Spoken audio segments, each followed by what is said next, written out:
Saudara-saudara warga Pelkesi di seluruh tanah air yang saya cintai, salam sejahtera, salam sehat buat kita semuanya.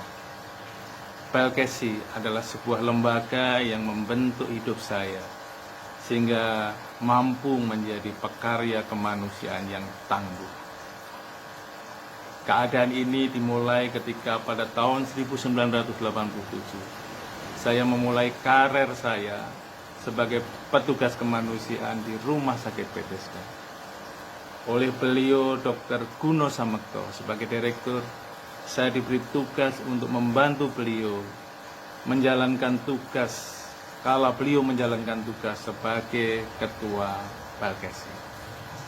Oleh beliau, saya diajari bagaimana membuat proposal, bagaimana bernegosiasi dengan donor, bagaimana dapat belajar terus-menerus kepada para tokoh Pelkesi untuk mendapatkan value-value atau nilai-nilai yang berharga bagi kehidupan kemanusiaan. Dan yang penting, saya belajar banyak dari Dr. Guno, bagaimana beliau menjadi seorang pionir, pendahulu, dan melakukan karya-karya yang inovatif.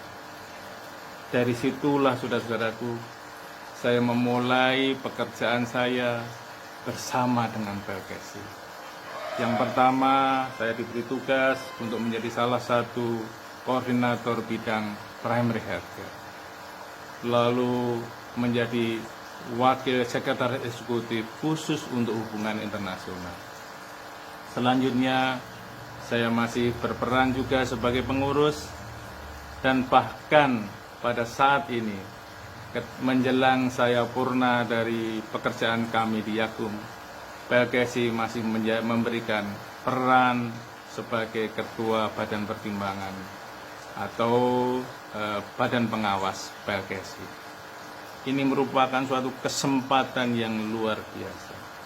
Dan perkenankanlah pada HUT ke-37 hari ini, saya ingin menekankan pada 3 pembelajaran yang saya dapat dari perjalanan bersama Pelkesi.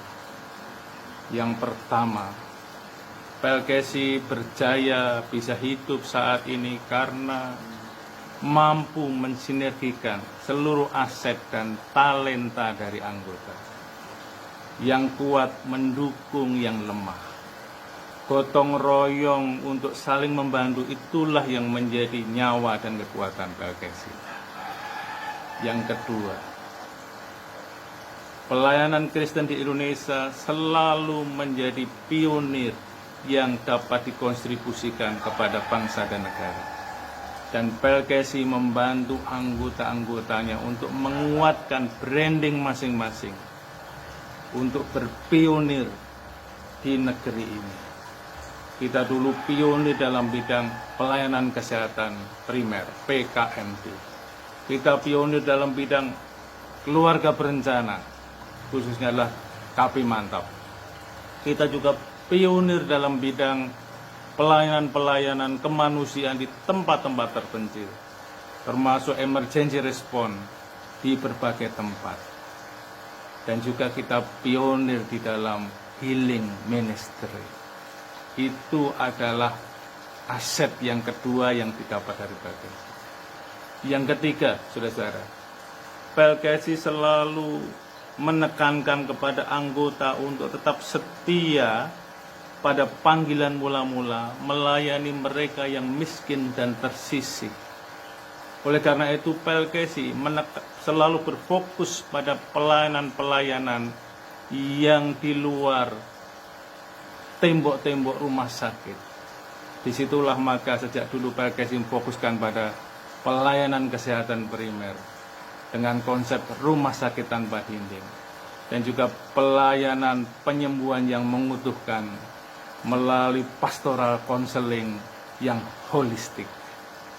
Saya kira kalau kita bertanya bagaimana Pelkesi harus berjalan di masa-masa yang mendatang, terlebih dalam situasi sulit di masa pandemi ini, ketika kita memahami bersama, merasakan bersama betapa kinerja finansial operasional dan sosial kita sangat tertekan. Sementara pelaku-pelaku dalam bidang pelayanan kesehatan tidak seperti dulu, makin banyak, makin berkembang. Maka saya kira kita tetap harus berpegang pada 3 aset yang diberikan oleh sejarah tadi. Saya boleh menyingkat aset itu menjadi GIF, G-I-F. G adalah gotong royong. Selama kita warga PLKI selalu bergotong royong, yang kuat membantu yang lemah, maka kita tidak akan khawatir menghadapi badai bencana ini, entah kapan akan berakhir. Yang kedua, I, inovasi. Selama kita belajar terus-menerus, menyesuaikan perubahan konteks, kita mau berpikir out of the box, kita mau berpikir inovatif dan kreatif, maka kita yakin bahwa kita dapat menyesuaikan strategi-strategi pelayanan kita sesuai dengan konteks, dan kita akan tetap tangguh dalam menghadapi apapun. Dan yang terakhir adalah F. F adalah fokus, fokus, dan fokus. Fokusnya pada apa? Fokus pada panggilan mula-mula kita. Panggilan mula-mula PLKSI adalah melayani yang miskin dan tersisih. Selama kita masih fokus melayani yang miskin dan tersisih, pasti Tuhan akan menolong. Ingat firman Tuhan, carilah kerajaan surga, maka semuanya akan ditambahkan kepadamu. Demikian juga kalau PLKSI tidak berpikir dirinya sendiri, tapi berpikir pada orang lain, menolong orang lain, itu menjadi orientasi utama, saya yakin PLKSI akan tetap eksis, tangguh, dan berjaya. Saudara-saudara yang terkasih, selamat ulang tahun PLKSI yang ke-37. Salam tangguh, salam sehat. Kita meyakini bahwa Tuhan selalu menyertai kita. Terima kasih.